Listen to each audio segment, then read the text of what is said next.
வணக்கம் நண்பர்களே. சோ இந்த வீடியோல நம்ம டிஸ்கஸ் பண்ண போற டாபிக் ஆர்சிபி வின் பண்ண ரீசன் என்ன against Rajasthan Royals in match 42 at Bengaluru. ஒரு வழியா வந்து பாத்தீங்கன்னா அந்த ஜிங்ஸை பிரேக் பண்ணிட்டாங்க ஆர்சிபி.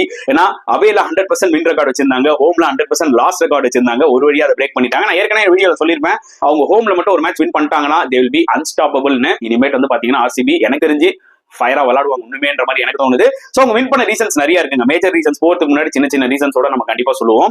சோ ஃபர்ஸ்ட் வந்து பாத்தீங்கன்னா விராட் கோலியோட அந்த ஒரு நாக், ஏன்னா அவர் ஃபார்ம்ல இருக்கிறது என்னைக்குமே ஆர்சிபிக்கு பயங்கரமா ஹெல்ப் ஆகும். சோ அவரும் சரி, ஒரு பக்கம் டேவிட் படிக்கல், ரெண்டு பேருமே க்ரூஷலா அடிச்சு கொடுத்துட்டு இருக்காங்க. இந்த மேட்ச்லயும் அவங்க ரெண்டு பேரும் நல்லா கான்ட்ரிபியூட் பண்ணாங்க. அது அந்த ஒரு பேஸ் செட் பண்ணாங்க. இதுக்கு முன்னாடி பண்ண அந்த மிஸ்டேக் வந்து பாத்தீங்கன்னா பெங்களூர்ல இந்த மேட்ச்ல அதை அவங்க பண்ணல. அதுக்கப்புறம் பாத்தீங்கன்னா என்னதான் ரஜத் படிட்டார்ல அவுட் ஆனாலுமே பினிஷிங் வந்து பாத்தீங்கன்னா அவங்களுக்கு நல்லா கிடைச்சது. So they could able to score more then 200. And போலிங்ல வந்து பாத்தீங்கன்னா செம்ம அடி வாங்கினாங்க. ஏன்னா இன் பிட்வீன்ல வந்து பாத்தீங்கன்னா குணால் பாண்டியோட ஸ்பெல் ரொம்ப க்ரூஷலா இருந்ததுங்க.